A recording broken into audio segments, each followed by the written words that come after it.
Evelyn to Philip, V-mail dated November 27th, 1944. Dearest one, it rained all day long.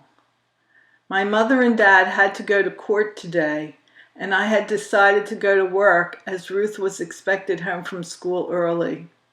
Sarah had promised to put Adele to bed for me and kept her promise. I got into work at 12:45. Stevens gave Ray 4 lots in Brown's Mills. When the war is over, they are going to build a bungalow out there. Here's news.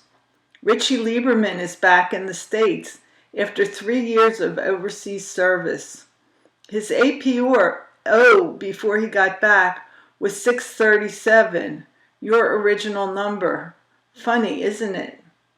Snuffy couldn't get home this past weekend, so Dot went down to camp to see him. Dot will be unable to come up for Adele's birthday, but will try to get up first chance she gets. You asked about the garage in one of your letters. The fellows that rented it are Boy Scouts doing their bit for Uncle Sam, and I'm sure they will be careful when it comes to starting fires. The $5 from the garage, incidentally, isn't mine. It's more house money. Last night I got to bed early for the first time in weeks and had such a good night's rest I actually feel like purring.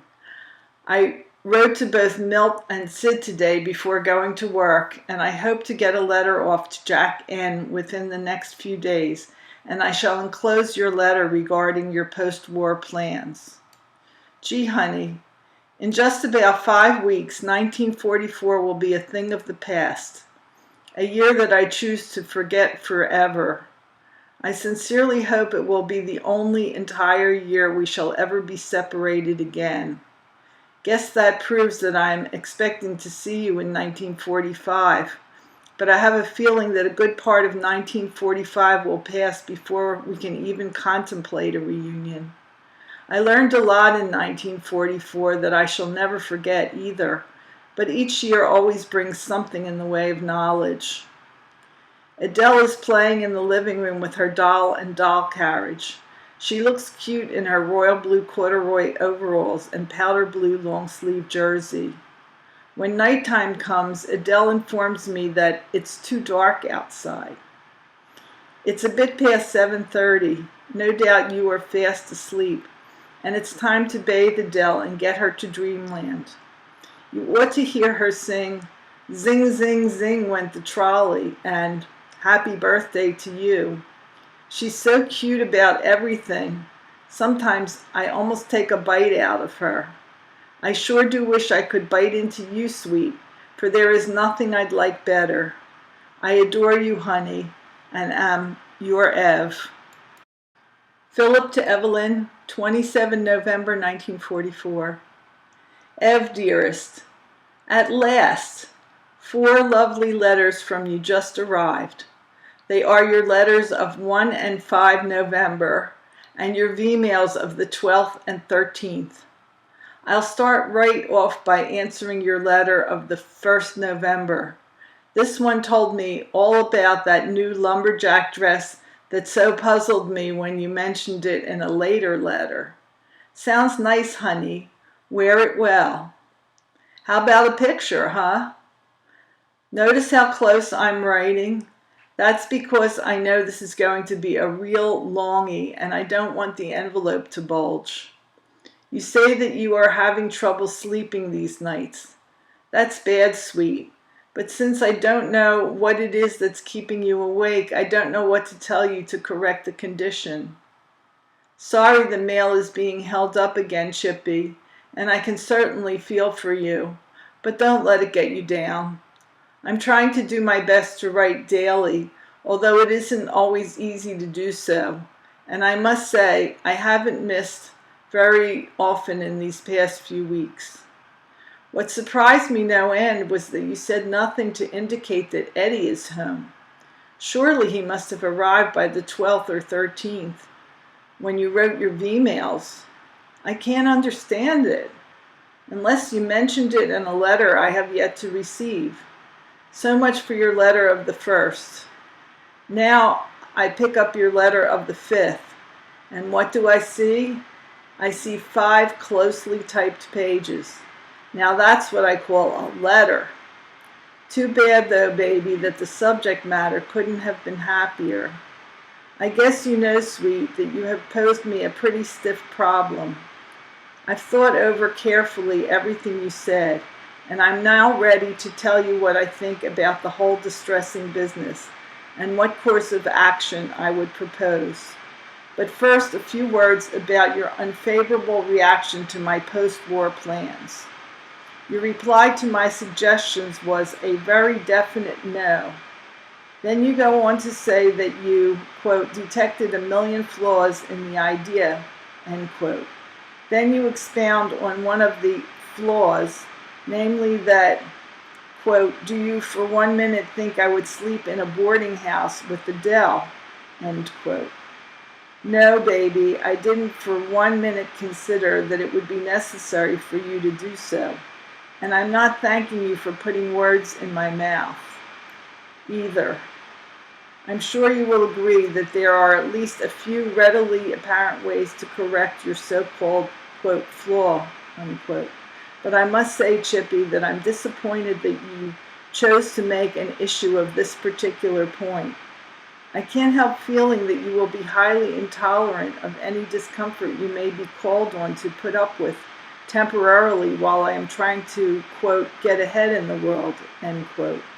And I must confess, Ev, that if I cannot count on you to abide some discomfort with at least a show of cheerfulness, and we must take for granted that there will be such moments, then I am most reluctant to try to, quote, get ahead in the world, end quote. You must realize, sweet, that one does not get ahead without sacrificing something. Not that I take the view that sacrifice must of necessity be involved, but I must be sure that if there is a price to pay, that you will be willing to pay it without, page 2, murmuring. As you know, darling, I am a most unambitious fellow myself. It is only because I know your predilection for worldly goods that I feel I must make the effort to attain them for all of us. Furthermore, you must remember that the idea was largely yours. But if you have thought better of it, then I'm perfectly willing to forget about it. Although nothing you said in your letter tended to sway my judgment that it's a damned good idea. As a matter of fact, I'm more convinced than ever that I could make a go of it, provided, of course, that I could count on you to give me moral support, if nothing else. However, after some of the things you said in your letter, I'm inclined to be extremely doubtful if I could count on you for even that much. Lest you misunderstand by, quote, moral support, end quote, I mean, among other things, the willingness, if need be, to, quote, sleep in boarding houses with Adele, end quote. One other sentence in your letter tells me all I need to know about how you feel in this connection. I quote, I hate to hurt you in any way, and you know that full well, Phil. But one of the sentences in your letter hurt very deeply. You said that I would never have to, quote, suffer privation in any shape or form, and being your wife, end quote. I hope not anymore, for I feel that I've had more than my share of it already, end quote. Well, Chippy, I must say I've read and reread those few sentences a dozen times, mainly to try to understand why in the world my assurance that you would ever suffer want as long as I had the strength to prevent it should, quote, hurt you very deeply, end quote. That beats me. As for the latter part of your statement, I can only say that I'm not particularly fond of the, quote, martyred, unquote, tone you assume. You didn't have to make it so evident that you felt the world had treated you badly, even if you do feel that way. I'm more distressed than you might think that you feel this way, Chippy, because I can't help feeling that you'll feel even more, quote, hurt, end quote, if things don't go exactly to your liking once I return. Not I nor anyone else can guarantee that you won't have to endure various disappointments even after I come home. But when, in all good faith, I try to assure you that I will do whatever I can to shield you from the, quote, hard knocks, end quote, that you feel you have had in your share of, and am told that my assurance, quote, hurt very deeply, end quote, then I hardly know what to think.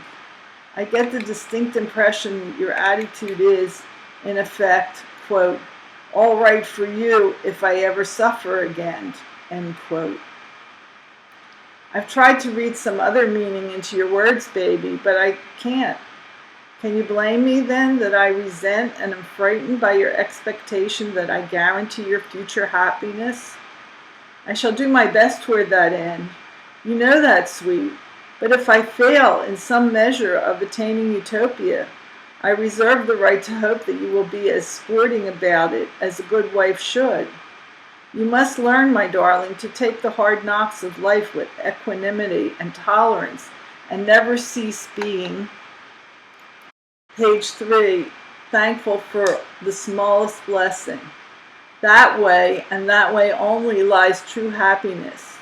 So all in all, Ev, I don't think you're quite ready to pull up our roots in Philly to seek a better living elsewhere.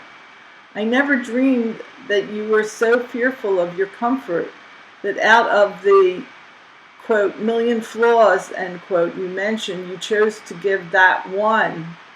You must tell me about the other 999,999 sometime. As for Mom's objections to my taking Jack N as a partner, I'm just not interested in what she thinks. I'm old enough to think for myself, and I think she'd be both shocked and surprised to know some of the things I think. Your mother, I think, has the only valid reason for not wanting to see us go, and I can readily understand and sympathize with her viewpoint. She, I am sure, is primarily interested in her daughters' and granddaughters' welfare and happiness. It's only natural for her, then, to want to see you firmly established, and being fiercely possessive, she has gone and will go to great lengths to keep you near her. I don't blame her one bit, then, for failing to see any merit in my scheme.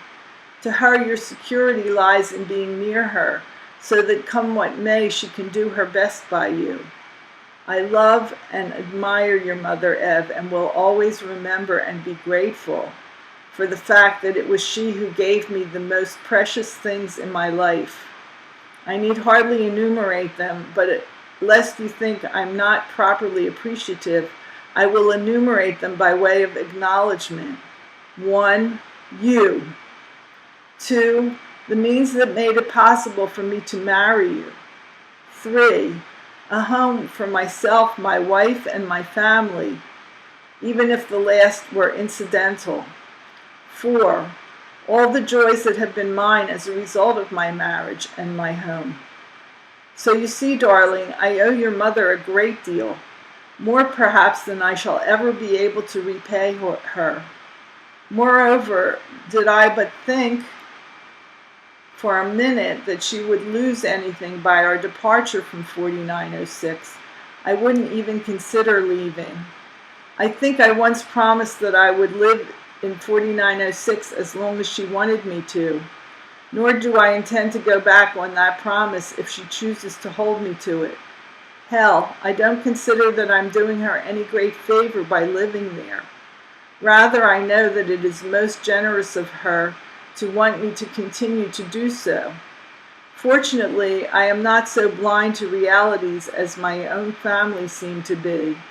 And the truth is, darling, that I would be perfectly content to remain at 4906 for a long, long time to come were it not for 2 reasons. 1, I don't think it would be quite fair to impose on your mother, who, after all, is entitled to a fair return on her investment, and is hardly getting it under the present arrangement. 2, my unwillingness to be tied to a definite locality because my home is there.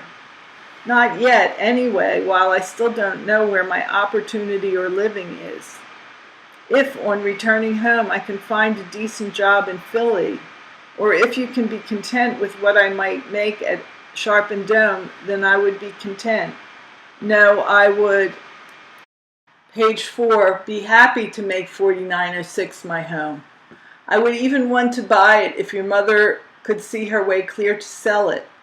However, I want it understood right here and now that I will only consider living there if 1, I can afford to pay the rental the place is worth, or 2, if I can buy it. Under no conditions will I consider staying on at the old rate. I feel that your mother has done enough for us already. It's time she looked to her own interests. I always felt rather guilty that she was depriving herself for our benefit, and I loved her for her generosity. But my conscience will no longer let me keep on taking without thought of return. I hope, sweet, that my attitude is coming all clear now to your perceptions. I'm sure you have no grounds for finding fault with it. Good night for now, sweet. I'll continue with this tomorrow. I love you, Chippy. A kiss for the pumpkin. 28 November 1944. Hello again, darling. Nothing of interest happened to me today, so I'll continue where I left off last night. Now, where was I? Yes, I was coming to your own current problem. Your differences with my family is not, of course, news to me. Your exposition of the difficulties and aggravations involved in living with them only confirms what you have long given me reason to suspect, namely that all is not quiet on the home front. I am flattered no end, Ev, that you trusted me to understand the issues involved. I want you to know that I appreciate your frank confidences and will try to prove myself worthy of your faith in my judgment by advising you to the best of my ability and by the dictates of my conscience. You must realize from the foregoing, darling, that I am fully aware of what your mother has lost by her unstinting generosity towards us, and I mean all who call 4906 home. I'll admit further that you would be certainly better off financially and probably mentally and physically if you could avail yourself of your mother's offer to take you in. I have long known and resented the fact that Mom hasn't acted toward you as I would have wanted her to. Harry, I know from long experience, is very hard to live with. Goldie I know very little about, but I have no reason to doubt that what you say about her is true. I'm most heartily ashamed of their attitudes, and I must confess I am ashamed of myself for feeling that way about my own flesh and blood. But I am not one to easily forgive selfishness, intolerance, or vanity in anyone, and the fact that it is my own brother and mother who have been guilty of all three cuts no ice with me whatsoever.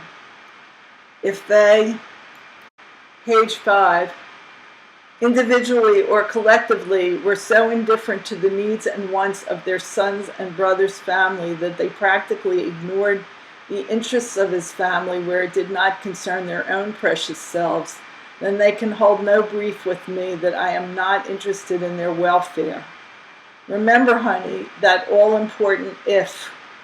If you consider that such has been the case, that they thought only of themselves, then I'll stand by my statement.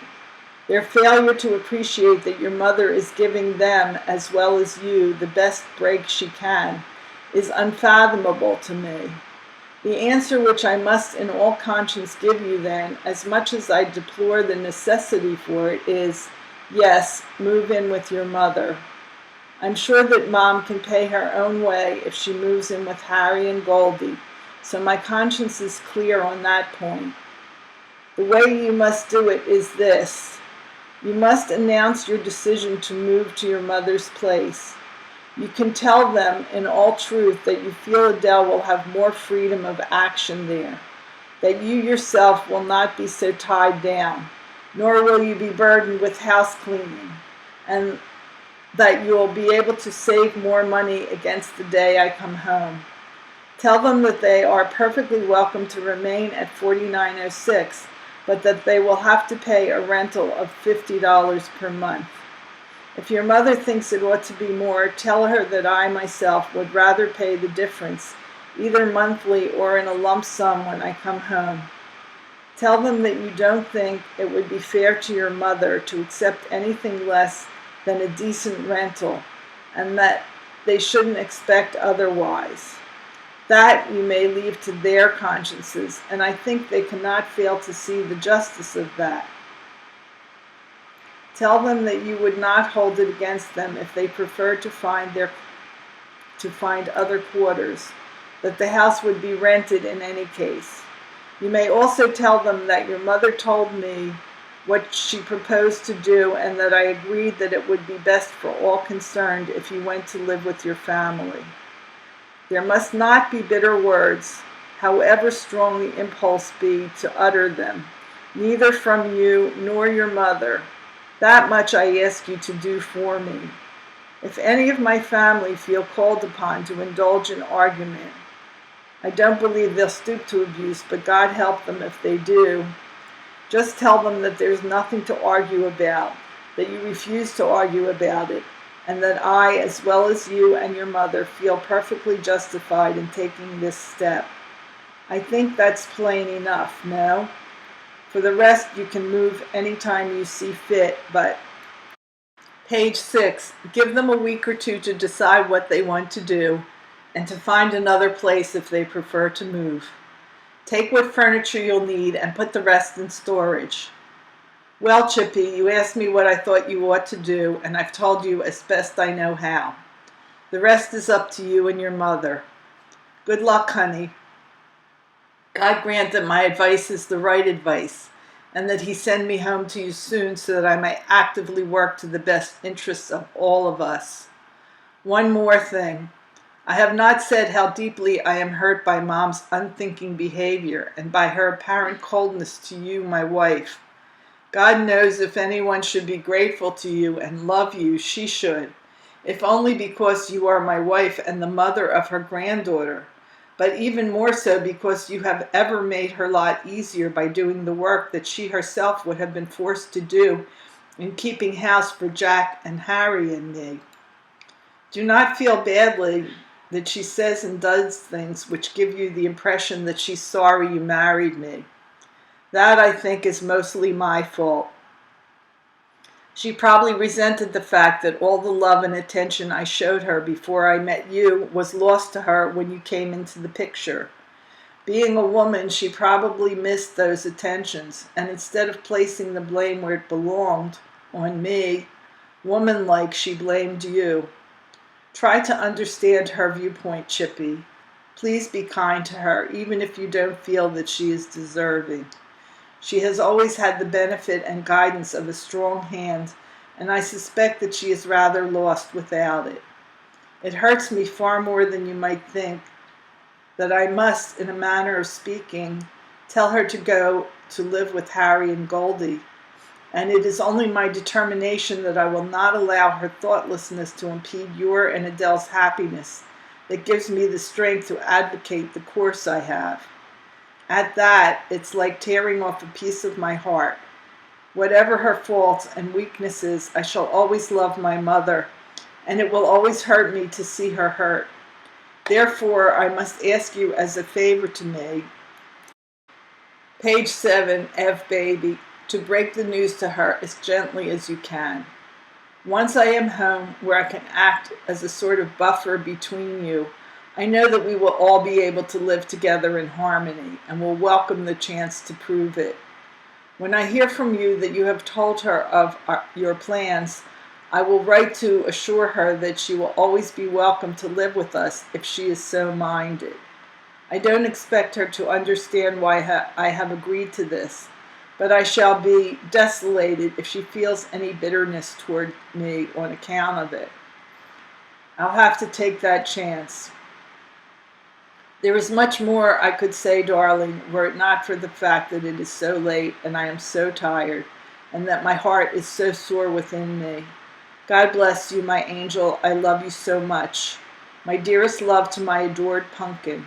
My love to all. Devotedly, your Phil.